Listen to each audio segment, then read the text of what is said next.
제자들은 감나온이라는 산으로부터 예루살렘에 돌아옵니다. 그 이유는 이 산은 예루살렘에서 가까워 안식일에 가기 알맞은 길이었기 때문입니다. 아마 제자들은 오순절을 예루살렘에 보내기 위해서 약 1km 이내의 거리, 한 880m 정도 되는 거리에 모여들었습니다. 또한 예수님께서 예루살렘을 떠나지 말고 내게서 들은 바 아버지께서 약속하신 것을 기다리라는 주님의 말씀도 있었기 때문이죠. 그래서 그들은 예루살렘 거처였던 소위 마가다락방에 모여 있었습니다. 그곳에는 사도들뿐만 아니라 예수님의 모친 마리아 및 예수님의 아우들과 예수님을 수종 들었던 여인들도 있었죠. 그들은 더불어 마음을 같이하여 오로지 기도에 힘썼습니다.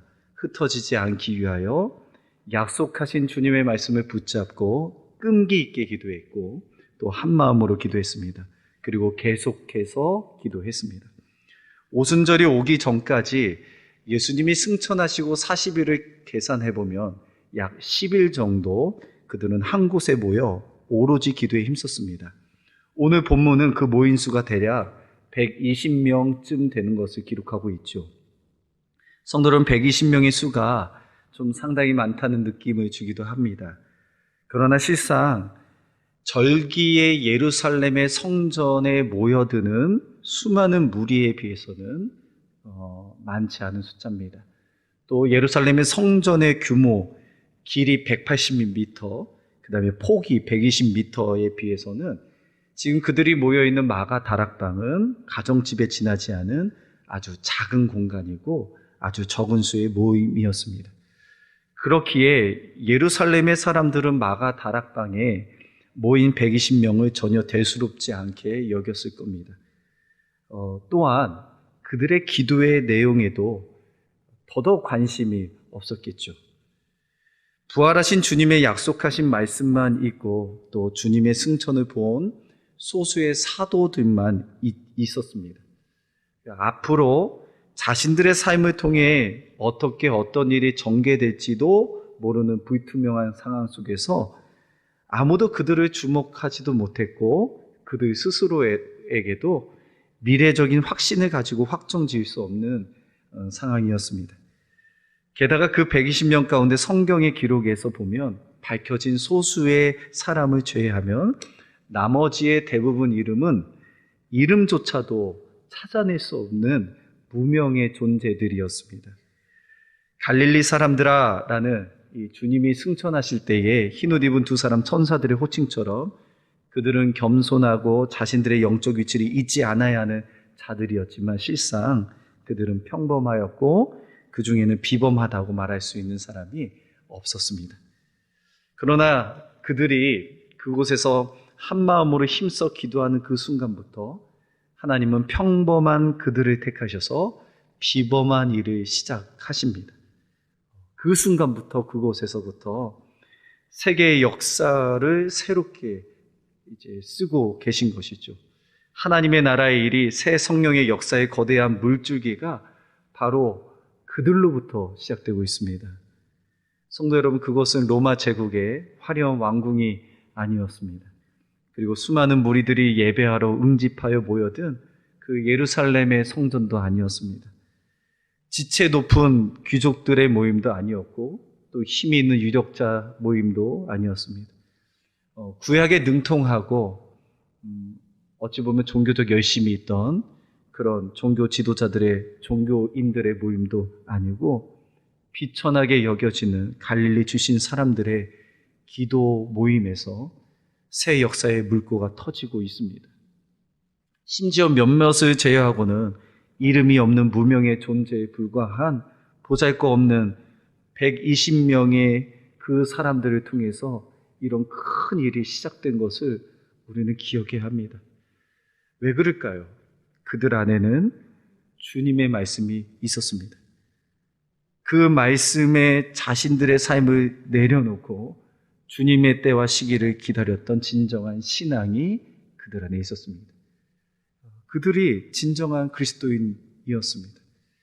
그들의 신앙의 모습은 사도 바울의 고백처럼 고린도 교회 교인들을 칭찬할 때, 또 권면할 때, 위로할 때 말씀처럼 무명한 자 같으나 유명한 자였고, 죽은 자 같으나 살아있는 자였고, 징계를 받는 어려움이 있는 자 같으나 죽임을 당하지 아니하고, 근심하는 자 같으나 항상 기뻐하고, 가난한 자 같으나 많은 사람을 부유케 하고, 아무것도 없는 자 같으나 모든 것을 가진 자로다라는 모습이 그 마가 다락방에 있는 그들의 모습이었습니다. 1850년대에 미국은 아주 빈약한 영적 상태가 되었습니다. 그 이유는 사람들이 물질적인 것들에 사로잡혀 있었기 때문이에요.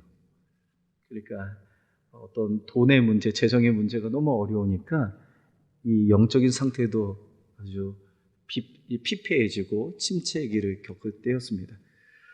1857년에 경건한 46세의 사업가인 예레미야 램피어는 그 뉴욕시에서 주간에 한 번씩 정오에 기도하는 모임을 시작하게 되었습니다. 그는 보잘것없는 평범한 사람이었습니다. 그러나 하나님의 인도하심을 느꼈기에 거부할 수가 없어서 그렇게 기도 모임을 시작했습니다. 그 기도 모임에 뉴욕의 직장인들이 이제 한두씩 모여들기 시작했는데, 이들은 그 정오의 점심시간을 이용해서 단 몇 분이나 아니면 전체 시간을 원하는 대로 기도 시간에 참석할 수 있었습니다. 첫날에는요, 이 램피어는 30분가량 혼자서 기도했습니다. 그리고 기도 모임이 끝날 쯤에 6명의 사람들이 그의 기도 모임에 합세하게 되었습니다. 그리고 다음 주간에는 감사하게도 20명이 모여 기도를 했고, 그 다음 주에는 40명이 모여서 기도를 했습니다. 그들은 한 주간에 한 번이 아니라 매일 만나 기도할 것을 결정하고, 그 그룹의 모임은 100명 이상으로 늘어나게 되었습니다. 그리고 거기에 참석했던 목회자들이 있었는데, 자기들의 교회에서 아침 기도 모임을 시작했고, 또 유사한 이 기도 모임이 미국 전역에서 발생하게 되었습니다. 6개월 내에 뉴욕시에서만 1,000개 이상 매일의 기도 모임이 생겨났고, 이것이 우리가 잘 알고 있는 북아메리카의 영적 대각성의 부흥의 시작이 되었습니다. 이 대각성으로요, 1857년부터 1859년 2년 동안 200만 명의 사람들이 그리스도 앞으로 인도됨을 받았고 구원을 얻는 놀라운 역사가 일어났습니다. 당시에 3천만 명의 인구에서 보면 대단한 일이죠. 미국이 3천만 명 중에서 200만 명이 주께로 돌아오는 역사가 한 사람의 기도로부터, 특별히 비범해 보이지 않는 평범한 사람의 기도로부터 시작되었습니다. 성도 여러분, 기도는요, 비범한 자의 것이 아닙니다. 능력이 있는 사람의 것이 아닙니다. 누구에게만 속한 특권이 아닙니다. 하나님은 보잘것없는 평범한 나를 통해서라도, 무명해 보이는 나를 통해서라도 하나님의 나라의 일을 말씀하시고 하나님의 위대하고 비범한 일을 행하십니다. 성도 여러분, 우리는 스스로 무명해 보일 수 있습니다. 평범한 자일 수도 있습니다. 그러나 주님의 말씀을 가지고 하나님의 비범한 일에 동참하는 자들 되기를 간절히 축원합니다. 그 마음으로 기도를 드리고 있어야 한다는 것이죠. 세상에서는 이름 없는 존재로 여겨질 수 있는 우리, 그리고 우리의 기도를 통해 성령의 새로운 바람과 부흥이 일어난다는 사실입니다. 우리를 하나님의 도구로 사용하시기를 하나님이 원하고 계십니다. 그리고 그 부르심 앞에 우리의 삶이 하나님 앞에 바쳐지는 것도 필요하겠죠. 따라서 성도 여러분, 특별한 사람이 특별한 기도를 하는 게 아니라 이름이 없는 120명 사도의 그 기도가 하나님의 위대하고 특별한 일을 만들어냅니다. 따라서 누구든 기도할 수 있습니다. 누구든 하나님의 비범한 일에 동참할 수 있습니다. 그 주인공이 저와 여러분 되기를 다시 한번 축원합니다. 이제 16절과 26절까지의 내용을 좀 넘어가 보죠. 16절에서 26절까지의 내용은요, 결연이 생긴 사도를 선출하는 내용이에요. 그 결혼된 사도가 누구죠? 제자가 누구였어요? 예수님을 배반했던 가롯 유다였습니다. 15절에서 보면 모인 무리가 수가 약 120명쯤 된다고 말씀드렸죠. 그들은 성령을 받기 위하여 마가 다락방에서 지금 뭐예요? 마음을 같이 해서 합심하여 오로지 기도합니다. 이것이 그 다락방의 영적인 분위기였죠. 얼마나 좋을까요? 더불어 마음을 같이하여 오로지 기도에 힘쓰고 이 영적인 분위기가 고양되었겠죠. 힘이 났겠죠. 기운이 높아졌겠죠. 북돋아졌겠죠. 그때에 그런 분위기 속에 베드로가 그 형제들 가운데 일어서서 말을 하기 시작합니다. 그렇죠. 그런데 15절에 그 베드로가 했던 말의 내용은 지금까지의 분위기에 맞지 않은 이들에게 불쾌한 문제로 여겨질 수 있는 화두였습니다. 그 내용이 무엇이었냐면 가룟 유다의 비참한 최후에 대한 이야기였기 때문이에요. 자, 베드로가 그들 무리 가운데 이야기했던 내용을 오늘 말씀 16절에서 20절로 통해서 다시 한번 보도록 하겠습니다. 제가 말씀을 읽겠습니다. 형제들아, 성령이 다윗의 입을 통하여 예수 잡는 자들의 길잡이가 된 유다를 가리켜 미리 말씀하신 성경이 응하였으니 마땅하도다. 이 사람은 본래 우리 수 가운데 참여하여 이 직무의 한 부분을 맡았던 자라. 이 사람이 불의의 삭스로 밭을 사고 후에 몸이 곤두박질하여 배가 터져 창자가 다 흘러나온지라. 이 일이 예루살렘에 사는 모든 사람에게 알려져 그들의 말로는 그 밭을 아겔다마라 하니 이는 피밭이라는 뜻이라. 시편에 기록하였을 때 그의 거처를 황폐하게 하시며 거기 거하는 자가 없게 하소서 하였고 또 일렀으되 그의 직분을 타인이 취하게 하소서 하였도다. 성도 여러분, 지금 베드로가요 아주 좋은 영적 분위기 속에서 한참 잘 되고 있거나 잘 되려는 그 영적 분위기를 방해하듯이 잘못 만드는 것처럼 그 분위기를 망치는 것처럼 지금 이상한 얘기를 하는 것 같아요. 가룟 유다의 이 주제를 가져와서 몸이 곤두박질하고 배가 터지고 창자가 나오고 그 밭이 피밭, 아겔 다마라하고 막 이렇잖아요. 굳이 이 상황에서 그거 덮어도 되고 그냥 지나가도 되는 것을 드러내고 있을까? 지난 일이기에 과거기 때문에 더욱더 그렇게 해도 되는 일을 또한 3년 동안 함께한 동료인 그 가룟 유다와 또 이것을 듣고 있는 제자들에게 또는 그것을 회상했을 때 누군가에게는 불편할 수 있는 일을 좋은 일도 아니고 이게 기쁜 일도 아니고 좀 유익된 일도 아닌데 왜 생뚱맞게 분위기에 맞지 않게 엉뚱한 흐름으로 가져갔을까? 라는 생각을 제가 해봤습니다. 왜 지금 베드로가 이래서 말했는데 가룟 유다에 대한 이야기를 할까? 1절 16절의 말씀을 다시 한번 살펴보겠습니다. 1절 16절은 다 같이 한번 읽겠습니다. 시작. 형제들아,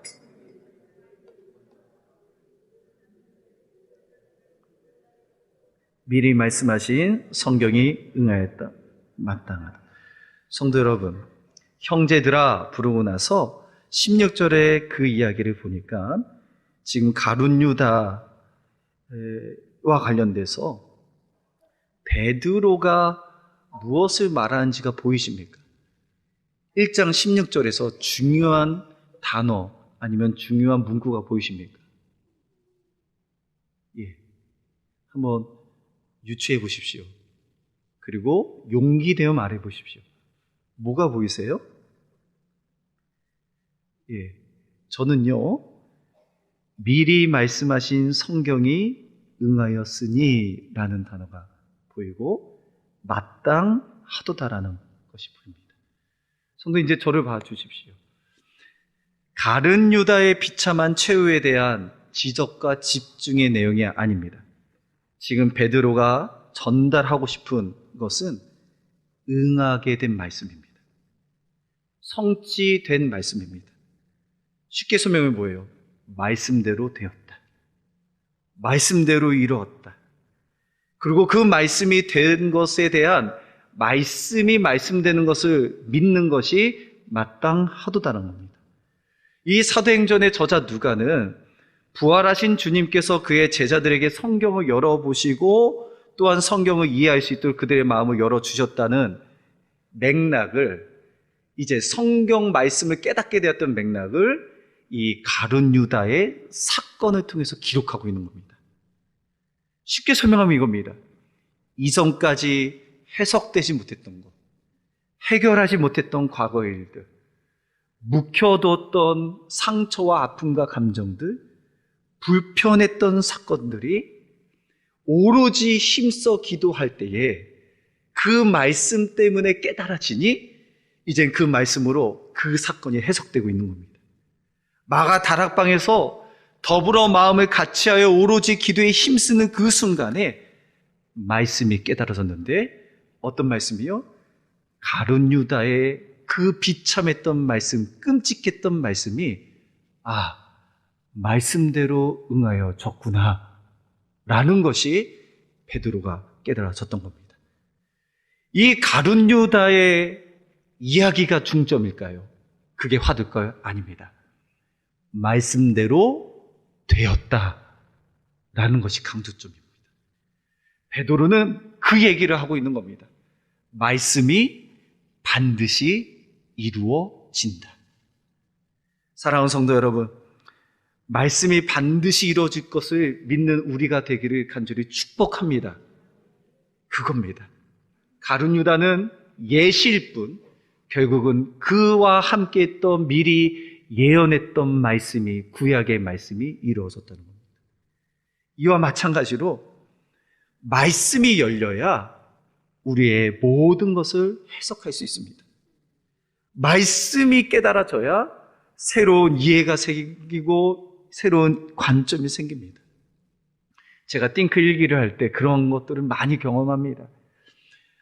정말 지우고 싶었던 과거, 때로는 나에게 아픔과 상처를 줬던 대상들, 심지어는 수치와 부끄러움이 됐던 모든 일들이 말씀을 듣고 깨닫게 되니까 반드시 있어야 될 구속의 사건인 것을 고백하게 되는 자리가 많았습니다. 가난, 때로는 부모님의 갈등, 때로는 남편의 경제적인 어려움, 또 구타, 폭력, 이 모든 것들이 꺼낼 수 없는 이야기였지만 결국은 그것 때문에 예수님께 나오게 되었고, 그것 때문에 하나님 앞에 겸손한 일이 되었고, 그것 때문에 하나님 앞에 매어 달릴 수밖에 없었던 그 말씀이 깨달아지니까 이것이 내게 버려야 될 사건이 아니라 반드시 있어야 될 일들인 것을 깨닫게 된다는 것이죠. 마찬가지입니다. 오늘 가룟 유다의 변절과 죽음의 일이 시편 69편 25절에 말씀처럼 그의 처소를 황폐하게 하시며 거기 거하는 자가 없게 하소서라는 이 말씀의 성취이고, 심지어는 이 말씀이 앞으로 무엇을 해야 하는지를 지시하고 지도하고 있습니다. 시편 109편 8절을 통해서 이렇게 하죠. 그의 직분을 타인이 취하게 하소서란 겁니다. 베드로는요, 말씀을 통해 가룟 유다의 배신과 죽음의 과거의 사건을 해석하고 있고, 앞으로 될 일에 대한 그 말씀으로 지시를 받고 있습니다. 이 부분에서 어떤 교훈됨이 있습니까? 베드로는 지금 모든 것을 말씀으로 해석하고 있다는 겁니다. 말씀으로 인도되어 져 간다는 거예요. 인도함을 받고 있다는 겁니다. 지난 불편한 사건도 이제는 깨달아졌고, 또한 현재뿐만 아니라 미래의 일도 말씀에 따라 정확한 지도와 지시함에 순종하고 있다는 겁니다. 따라서 베드로는 지금 무엇을 이야기하고 있냐면 말씀이 응하여진다. 말씀의 고백입니다. 오늘 성경을 믿는, 말씀을 믿는 모든 신자들에게 있어서도 이 부분은 대단히 중요한 부분입니다. 그 이유는 하나님의 말씀인 성경이 바로 오늘 우리에게도 똑같이 적용되기 때문입니다. 그 말씀을 통해서 우리의 과거가 해석이 되고 치유를 받고 깨달아지고 또 앞으로의 미래가 인도되기 때문입니다. 사랑하는 성도 여러분, 여러분들에게 정말 이 말씀이 있기를 간곡하게 권면하여 축원합니다. 하나님의 말씀입니다. 여러분은 지금 그 말씀을 가지고 계십니까? 그리고 불편한 과거, 가룟 유다의 일들과 같은 일들을 잘 해석하고 계십니까? 또한 미래의 일을 말씀의 지시와 지도를 받고 계십니까? 그리고 가장 중요한 것은 말씀이 말씀되어 응하여 이루어진 것처럼 또 앞으로 이루어질 것을 믿으십니까? 말씀은 영원하셔서 반드시 이루어집니다. 태초의 창조의 그 섭리를 보십시오. 하나님이 이르시니 그 말씀대로 되니라. 이 성경은 변함없습니다. 하나님의 말씀대로 그대로 됩니다. 하나님의 말씀이죠. 이제 마지막 부분입니다. 사도로서 선출되는 자격이 21절과 22절에 나와 있어요. 이것을 한번 다 같이 집중을 위해서 읽어보도록 하겠습니다. 읽겠습니다. 시작. 요한의 세례로부터 우리 가운데 출입하실 때에 항상 우리와 함께 다니던 사람 중에 하나를 세워 우리와 더불어 예수께서 부활하심을 증언할 사람이 되게 하여야 하리라 하거늘. 선출, 사도가 뽑히는 조건이 이 말씀 안에 있죠. 요약하면 어떻습니까? 항상 우리와 함께 다니던 사람이어야 되고 우리와 더불어 예수께서 부활하심을 증언할 사람이 되어야 한다. 부활을 목격하고 또한 그 목격한 부활을 증언자여야 된다. 전하는 자여야 된다라는 것이죠. 성도 여러분, 여기서 17절을 다시 한번 돌아가 볼까요? 17절에 베드로는 가룟 유다를 이렇게 설명하여 기록합니다. 17절, 이 사람은 본래 우리 수 가운데 참여하여 이 직무의 한 부분을 맡았던 자라. 자, 보십시오. 사실 가룟 유다는요, 그리스도의 제자로 예수님께 부르심을 받았습니다. 그리고 재정을 담당하는 중요한 직책을 맡기도 했어요. 예수님과 함께 3년 동안 함께 했고 시간을 함께 보냈고 사역에 동참되었습니다. 그리고 누구도 부러워할 만한 12 제자 중에 한 사람이었다는 것이 분명했습니다. 그러나 그는 예수 잡는 자들의 길잡이가 되었고 25절에 보니까 유다는 이 직무를 버리고 제 곳으로 갔나이다 라고 기록하고 있어요. 유다는 자신이 갖고 싶은 재물이라는 욕망의 길에서 벗어나지 못해서 예수님을 은 30에 팔아버리고 맙니다. 은 30냥에 스승을 배신하고 진리를 짓밟는, 그리고 자신 스스로 죽음의 길을 선택하죠. 그의 인생을 오늘 문자적으로 보면 아겔다마, 피밭으로 그의 인생이 마감되었습니다. 끝나고 말았습니다. 그래서 지금 사도의 새로운 선택에 있어서 항상 우리와 함께 다니던 사람 중에 그리고 하나가 더 있는 겁니다. 우리와 더불어 예수께서 부활하심을 증언할 사람의 조건이 주어지게 된 것이죠.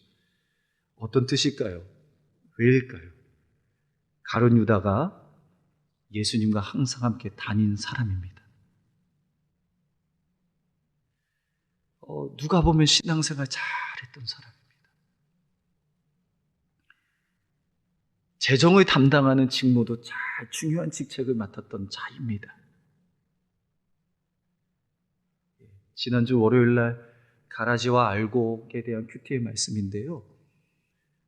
저희 그때 집안에 깨달아져야 될 한 사건이 있었습니다. 저희 애들이 영어 과외를 하거든요. 어쩔 수 없이 하는 겁니다. 그런데 이제 그날 너무 제가 은혜가 커서 하지 말아야 될 일을 했어요. 영재한테 공부에 대한 질문이었습니다. 영재야, 너 영어 요즘에 잘 배우니? 그러면 아빠한테 하나만 설명해 줄래? 그러니까 저는 이제 깨달아졌어요. 부모가 하지 말아야 될 일이라는 거. 그냥 내버려뒀어야 되는데. 그리고 봤더니 일과의 내용을 모르는 거예요. 한지 꽤 됐거든요. 그 일과의 내용이 뭐냐면 비동사입니다. I am, you are, he is. 그리고 혈기를 참아가면서 어머니를 깨물고 단어를 한번 읽어볼래?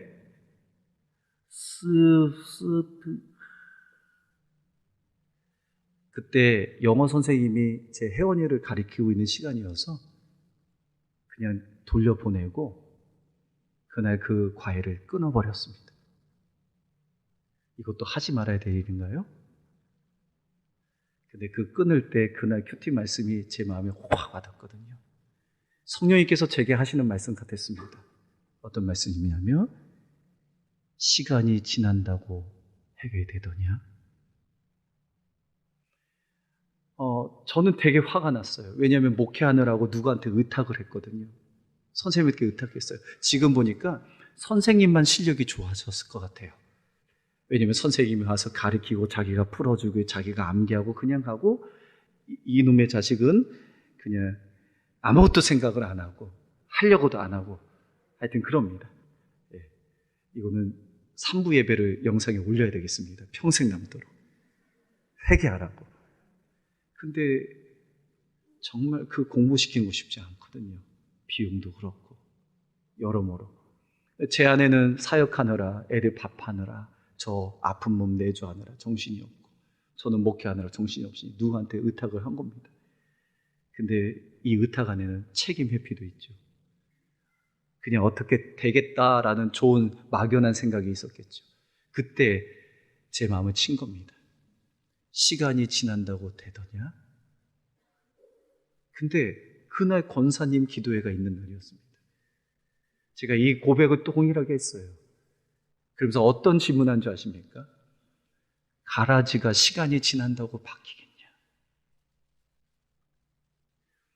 그리고 제가 스쳐 지나가는 이전에 읽었던 책 안에 있는 내용이 생각이 났습니다. 구슬을 심고 아무리 물을 준다 한들 싹이 피겠냐? 그 안에 씨앗이 있어야, 씨앗 안에 건강한 생명이 있어야 물을 줘야 이게 순이 나고 싹이 나고 자라지 않겠느냐? 어떤 뜻입니까? 시간이 지난다고 해결되는 게 아닙니다.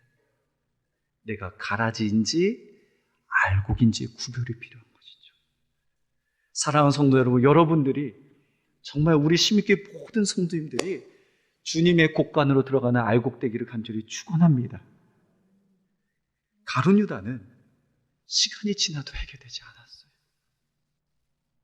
함께해도 해결되지 않았어요. 아무리 주님의 말씀을 쏟아 부어도 예수님의 기적을 보아도 예수님과 함께 기도해도 구슬 같은 거죠. 결국은 직무를 버리고 자기가 가고 싶은 곳으로 갔어요. 자기가 원하는 대로 갔어요. 그런데 그 결국은 무엇입니까? 인생이 불살라지는 것처럼 피밭에서 스스로 목숨을 끊는 일이 됩니다. 가룟 유다의 모습이죠. 가룟 유다는 욕망을 쫓아 자신의 직무를 맡겨준 직무의 의미도 몰랐고 그 직무를 버렸습니다. 내가 가고 싶은 곳으로 갔어요. 그러나 나머지 11명의 제자들 보십시오. 제자들도요, 사실은 제 곳으로 가고자 하는 수많은 유혹 속에서도 허우적거린 적이 많습니다. 의심의 안개 속을 걸었던 적이 많습니다. 그럼에도 그들은 직무를 버리지 않고 그 자리에서 주님을 여전히 따르기를 위하여 몸부림쳤습니다. 현실적으로 그 제자의 삶이 얼마나 힘들고 고달픈지, 그러나 그 삶 중에서도 하나님의 말씀을 붙잡으려 했고 그 이후에 영광스러운 생명의 영광을 바라보면서 버텨냈어요. 자신의 약함 속에서도 주님의 말씀을 또 붙잡고 또 붙잡고 또 붙잡고 그런 거룩한 의지와 열망의 이 씨름들이 그 안에 있었습니다. 넘어지면 또 주님 말씀 붙잡고 일어나려 하고 주님 때문에 일어나려고 하고 주님의 말씀 들으려 하고 다시 주님 앞에 나오려 하고 주님의 앞에 기도하려고 했던 그들. 그래서 그들은 그 마가 다락바 아무도 알아주지 않는 그곳에 모여 기도하고 있는 것은 아닙니까? 새로운 하나님의 역사를 위해 지금도 자기의 삶은 어렵지만 그 10일 동안 미래는 불투명하지만 그 와중에도 하나님의 주신 약속하신 것을 기다리라는 말씀을 붙잡고 순종하여 버티고 있는 거 아닙니까? 심지어 그 말씀 속에 봉사와 사도의 직무를 대신한 자를 뽑으려고 애쓰고 있는 건 아닙니까? 이 모든 과정이 그들의 직무를 버리지 않는 일이었고 주님을 쫓고 자신의 길로 가지 아니하는 제자들의 자리를 지키고 있는 것은 아닙니까? 성도 여러분, 오늘 마가 다락방에 다시 한번 이제 결론을 맺으면 들어가 봅시다. 그 마가 다락방에 누가 있어요? 예수님의 죽음 이후에 부활하신 모습을 보고 승천하신 모습을 보지만 여전히 그것이 어떻게 이루어질지 모르는 순간이라도 흩어지기 가장 연약한 제자들, 사도들이 있습니다. 태에서 육신으로 난 그 예수 그리스도, 하나님의 아들이시지만 그 모친 성령으로 잉태되어 나왔던, 그리고 그 아들의 죽음을 십자가에서 보았던 예수님의 어머니 마리아도 있죠. 예수님을 사랑해서 안식 후 첫날 그 죽은 시신조차도 보려고 무덤을 찾아갔던 수종든 여인들도 있습니다. 그리고 이름 없는 사람들이 더 많아요. 그들이 지금 오로지 힘써 마음을 같이 기도할 때 말씀을 붙잡고 있는 거 아닙니까? 말씀을 붙잡을 때에 인생의 모든 것이 해석되어지는 거 아닙니까? 가룟 유다의 일이 아니라 그 말씀의 능력을 깨달아지는 거죠. 그리고 그 말씀에 능력되는 말씀이 미래를 가르쳐주고 있는 것이죠. 그리고 미래를 가르쳐주신 그 말씀 앞에 이들은 그 말씀을 또 붙잡고 순종하고 있는 겁니다. 또 기도합니다. 그 말씀이 주어졌기 때문에. 그래서 24절에 이 말씀을 통해서 제가 말씀을 맺겠습니다. 24절에 이렇게 기록되어 있어요. 그들이 기도하여 이르되 무사람의 마음을 아시는 주여. 어떤 뜻입니까? 영어 성경에 보니까 이렇게 기록되어 있어요. Lord, 주님, you know, 당신은 아십니다.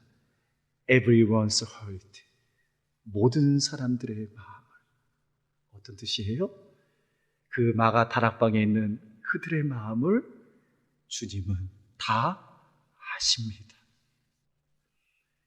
그들은 온전히 말씀 앞에 의탁합니다. 모든 것을 아시는 주님께 맡겨드립니다. You know everyone's heart. 무사람의 마음을 아시는 주님, 그리고 지금 앞으로 되어질 그 다음의 일들을 맡깁니다. 주님께서 뽑아 주옵소서. 그리고 그들은 그 말씀에 사로잡혀 삽니다. 이것이 사도행전의 1장에 되어진 말씀의 행전입니다. 말씀의 능력입니다. 말씀을 통한 은혜이고 말씀을 통한 해석입니다. 말씀을 통한 해결입니다. 말씀을 통한 앞의 미래에 대한 확신입니다. 사랑하는 성도 여러분, 우리 시민교회도 오늘 마가 다락방이 되기를 간절히 축복합니다. 우리 다 말씀에 잘 붙어갑시다. 그 누구 하나 껍데기만 있는 가라지, 마지막에 주님의 분노 속에, 심판 속에 불사라지는, 정말 버려지는 그런 가룟 유다 같은 삶이 아니라, 힘들 때라도 말씀 때문에 붙잡힘을 받고 또 말씀을 붙잡고 그의 곳간에 들어가는 알곡이 되어지기를 간절히 축복합니다. 이 시간 우리 함께 주신 말씀 또 성령의 감동에 따라 기도하는 시간 가졌으면 좋겠습니다. 마가 다락방 120명의 무리들, 아무도 그들을 주목하지 않았습니다. 보지 않았습니다. 그러나 그들 안에는 응하여 성취되는 말씀이 있었습니다. 그 말씀 붙잡고 보니 말씀이 어떠했는지, 또 그 말씀이 앞으로 어떻게 할 건지를 기도하는 중에 깨달아졌습니다. 말씀이 듣고 깨달아지는 것이 은혜입니다. 좋은 밭에 씨를 뿌리는 자, 말씀을 듣고 깨닫는 자니 어떤 것은 100배로, 어떤 것은 60배로, 어떤 것은 30배로 결실을 맺게 되리라. 오늘 그 순간입니다. 그러나 거기에서 방심하지 않았습니다. 또 그 말씀을 붙잡고 한 발짝 앞으로 나아갑니다. 그리고 모든 것을 아시는 주님께 자기의 인생을 맡기고 모든 과정을 맡기고 오로지 기도합니다. 주여, 우리 공동체가, 시민교회가 하나님 이 마가 다락방이 되게 하여 주시옵소서. 그리고 우리가 보잘것없는 평범한 우리지만 하나님의 비범한 일을 행하게 하여 주시옵소서. 도구가 되게 하여 주시옵소서. 그리고 내 인생의 아픔과 상처의 과거의 문제도 해석하게 하여 주시옵소서. 시간이 지난다고 되는 게 아닙니다. 하나님, 오늘 내가 가라진지 알곡인지 주님 분별하게 하여 주시옵소서. 그리고 말씀을 끝까지 붙잡고 내가 가야 될 길을, 제 각자의 길을 가는 것이 아니라 주님을 따라가는, 쫓는 주님의 길을 따라가는 우리가 되게 하여 주시옵소서라고 함께 기도하도록 하겠습니다. 기도하겠습니다. 하나님 아버지, 오늘 마가 다락방에 120명의 무리들을 보게 됩니다. 흩어진 제자들, 또 아들의 죽음을 본 예수님의 모친 마리아, 예수님을 사랑했던, 수종했던 안식 후 첫날 무덤을 보려고, 시신을 보려고 갔던 여인들, 그리고 수많은 이름 없는 사람들이 있었습니다. 그러나 그들은 말씀을 사모했고 말씀을 붙잡으며 하나님, 인생의 모든 것이 말씀대로 되는 것을 믿었습니다. 베드로의 고백도 마찬가지였습니다. 슬픈 일도 아픔이 되는 일도 말씀이었습니다. 말씀으로 해석되니 새로운 이해가 되었습니다. 그리고 미래에 대한 말씀의 지시를 깨달아 알게 되었습니다. 그 말씀에 순종하게 되었습니다. 그 말씀을 붙잡고 또한 기도합니다. 그리고 이 모든 것을, 모든 이들의 마음을 알고 계신 주님 앞에 인생을 맡깁니다. 그들의 모든 것을 맡깁니다. 하나님, 이런 은혜가 우리 교회 가운데, 또 우리의 가정과 자녀 가운데 흘러가게 하여 주시옵소서. 하나님, 평범해 보이는 우리지라도 한 사람의 기도를 통해 하나님의 나라가 흘러가는 것처럼, 하나님, 보잘것없는 나의 기도를 통해서도 하나님의 역사가 일어난 것처럼, 하나님, 우리의 기도를 들으시고 또 기도하는 것과 말씀을 붙잡는 일에 하나님 쉬지 아니하도록 주님 도와주시옵소서. 모든 사람들의 마음을 일일이 다 알고 계시는 주님, 오늘 마가 다락방에 우리가 모여 있습니다. 흩어진 제자들, 낙심한 제자들, 또 아들의 죽음 앞에 인생의 가장 슬픔을 누렸던 마리아, 예수님을 너무 사랑한지라 무덤을 보려고, 예수님의 시신을 보려고 갔던 여인들, 그리고 이름조차도 없는 사람들. 그러나 그들이 말씀을 붙잡으며 인생의 모든 것이 깨달아지고 과거뿐만 아니라 미래에 대한 말씀의 지시를 주셨던 그 말씀의 능력을 우리가 사모합니다. 주님, 그런 말씀을 우리에게 허락하여 주시옵소서. 그리고 그 말씀을 붙잡고 순종하는, 기도하는 사람들 되게 하여 주시옵소서. 우리의 직무를 가룟 유다처럼 버리지 아니하고 제 곳으로 가지 아니하고 허우적거린 적은 있지만, 때로는 의심의 안개 속에 걸었던 적은 있지만, 직무를 버리지 아니하고 주님의 끝까지 따라가는, 몸부림치는, 넘어져도 또 말씀 때문에 일어나고, 힘들어도 말씀 때문에 또 버티고, 아파도 또 말씀으로 해석하며 그 고난을 잘 통과할 수 있도록 은혜를 허락하여 주시옵소서. 하나님, 우리의 삶이 쉽지 않습니다. 말씀을 따라 사는 삶이 어려움이 참 많습니다. 좁은 길입니다. 몸을 깎아야 하고 한 걸음 한 걸음 갈 때마다 협소한 길이지만, 말씀대로 이루어지신 것, 약속하신 그 말씀대로 이루어질 것을 믿으며 예수님의 곳간에 들어가는 알곡인 줄 알고 오늘도 주님 앞에 다시 일어납니다. 주님, 우리를 통하여 하나님의 나라의 일, 오순절의 성령의 강림을 통하여 하나님의 큰 일이 일어나게 하여 주시옵소서. 생명의 역사들, 부흥의 역사들, 구원의 역사들, 하나님 치유의 역사들, 하나님 병으로부터 나음의 역사들, 하나님 모든 역사들이 우리들로 통하여, 나로 통하여 이루어지게 하여 주시옵소서. 하나님 우리에게 말씀을 붙잡을 수 있는 용기 주시고 믿음 허락하여 주시옵소서. 예수님의 이름으로 기도합니다. 아멘.